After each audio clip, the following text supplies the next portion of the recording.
What's up, guys? Talk MMA UK. Formerly known as Mr. DJ's Edge. Did announce my comeback last week.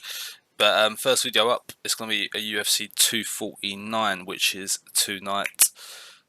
So not long to go until UFC 249. It was scheduled for April, I believe. But it's taking place tonight due to COVID-19 stuff, which I'm pleased to see. And it is a really, really stacked card. So I'm going to go through some predictions and just talk about what's happened, like for the card and what's been going on as of recent. So it was announced actually this morning, so less than 24 hours before the event taking place, that Jacare Souza contracted COVID-19, which is pretty bad, and his fight with Uriah Hall has now been cancelled. So that's pretty bad news, but I mean, from what I've heard on reports and that, he was socialising with fighters and stuff like that, and he wasn't taking into account restrictions. And it's kind of really his fault, really. He should have been following the guidelines. I mean, I know they're getting in there in the cages and that, but should be like following guidelines nonetheless. So I don't know. It's just kind of put a downer really to the whole event, and also put it in that and Jeopardy as well because of it. You know, I'm quite surprised it's going ahead. I mean, considering what's going on in the world at the minute, and it's still going on. But nonetheless, let's run through it. This is a very, very, very stacked card from what we usually see from the UFC as of recent. Back in the day, they used to put on really, really big stacked cards all of the time.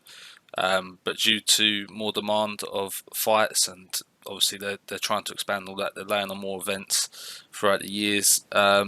The cards have got kind of crapper and crapper, and you might actually only get like one big main event at the end, and yeah, but one big fight at the end. But this one's actually really, really good.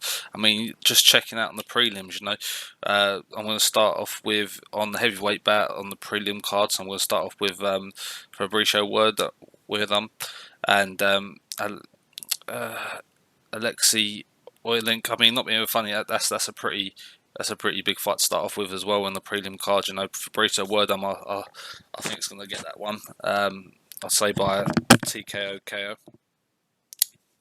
Next up, Donald Cerrone and Anthony Pettis still on the prelims on ESPN, and that is just mental. That is ridiculous for the US fans out there. Donald Cerrone and Anthony Pettis could be on a main card fight in any UFC card, you know, any other day. But for this one, I mean, prelims. That one's actually going to be a really, really close fight. But I actually favour Anthony Pettis. I know Donald Cerrone. I'm a big Donald Cerrone fan, but I mean, since I'm a fan of him, but I just feel like he lets himself down right at the very last hurdle. You know, he could get through Anthony Pettis, but I do believe that Anthony Pettis, I mean, former champ, you know, Don Cerrone isn't a champ at all. I really, hasn't been a champ at all, but he's champion worthy. But I just feel like Anthony Pettis is going to take this one. And yeah, so we get onto the main card of UFC 249. Very, very stacked main card. Greg Hardy versus Yorgan De Castro.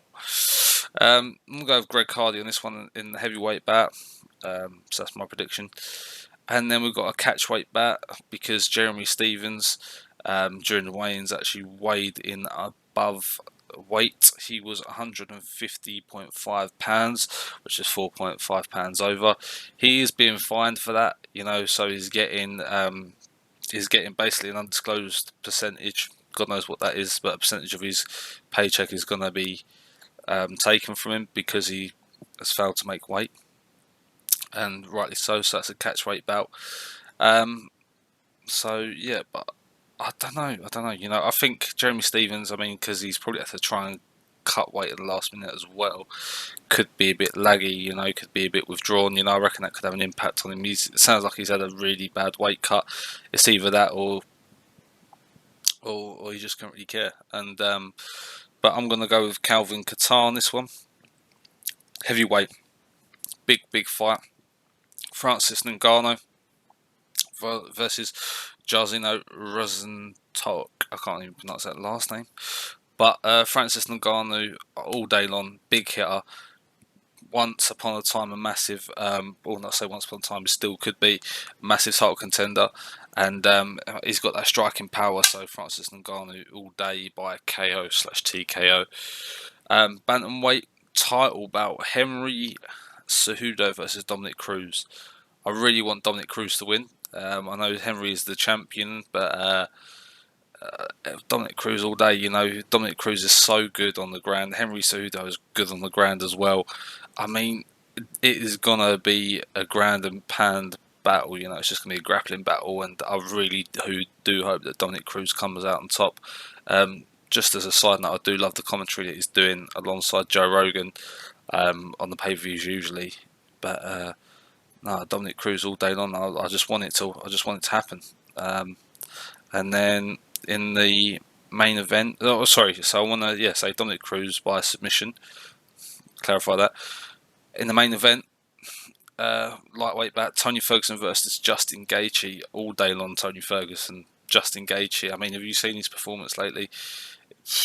I mean, yeah. Oh no, hang on. No, sorry. Am I thinking the wrong person? I'm thinking the wrong person actually. No, Tony Ferguson versus Justin Gaethje. It's gonna be a blood battle. It's just gonna be fists everywhere.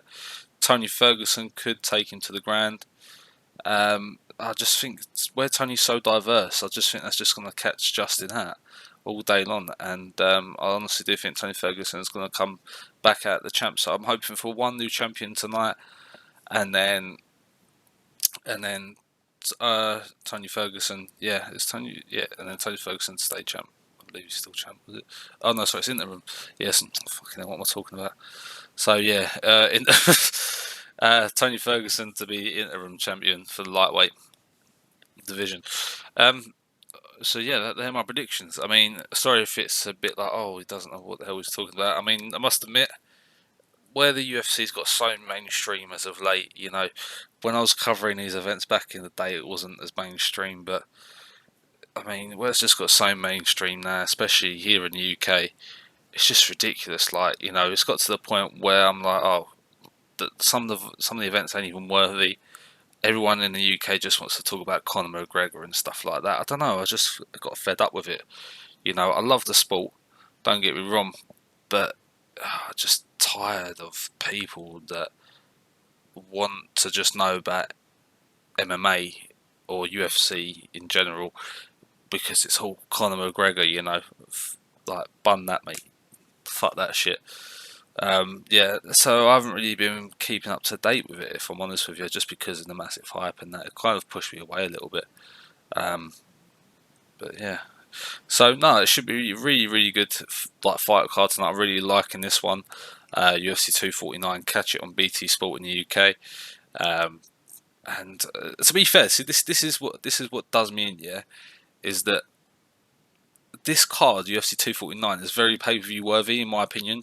Like, it very is. Like, it's worth the pay-per-view money that people pay in the US. I'm not going to complain that we get it for free in the UK on BT Sport, but BT Sport will charge as a pay-per-view just because it's Conor McGregor on it, and that's what's annoying me because fair enough, I should be complaining, but this is more pay-per-view worthy than Conor McGregor. It's like, oh, Conor McGregor's on the card, that's it, pay-per-view in the UK. No, it's still a shit card. If it's a shit card, I'm not going to pay for it. I'm going to stream it. This is actually paying worthy. This is pay-per-view worthy 100%. If this was proper pay-per-view in the UK and they wanted me to pay for it, I totally would. It's worthy of it. But it's just that side of it, the media side of it. Of course, BT are going to cash in and all that, but no, I can't. I don't know. I just don't like it. I just don't like it. The way it's gone in the UK. And then even still, I went to UFC London 2 years ago. And the UFC, they need to start laying on more stacked cards, especially when they're coming overseas. I know they can't do the whole pay-per-view thing, but also that they did do with Michael Bisping and Dan Hardy, actually. Was it Dan? No, Michael Bisping. Oh, it's not Dan Hardy. It's not. Someone else. Yeah, so they done that, and they made it a pay-per-view. But yeah, I don't know. They just need to get more talent to come over to the UK, because they'll just put on hometown fighters, which is good. But you can go and see these fighters in Cage Warriors. and stuff like that, which is a much cheaper price to see. And the UFC just take the mick with they just take the piss with their prices, for seats and that. I've been to a few Cage Warriors events, which is where the likes of Conor McGregor and a lot of these UK stars and Irish stars come from, or like where they progressed. Dan Hardy was one of them, actually. Michael Bisping came from Cage Warriors, and it's a much cheaper ticket. And the quality of fights are still really good, but they're just not bringing in over the quality when they come overseas, especially to the UK, But they'll lay on big events in Russia, or wherever people throw their money at, really. But so tonight, Jacksonville, Florida, it's going to be a very, very good card. Make sure to check it out, and those are my predictions for UFC 249. Stay tuned, because there will be more videos coming from me. As I said, diversity is key on this channel now. We do not discriminate. You know them ones, yeah? So keep it locked, and see you later. Peace.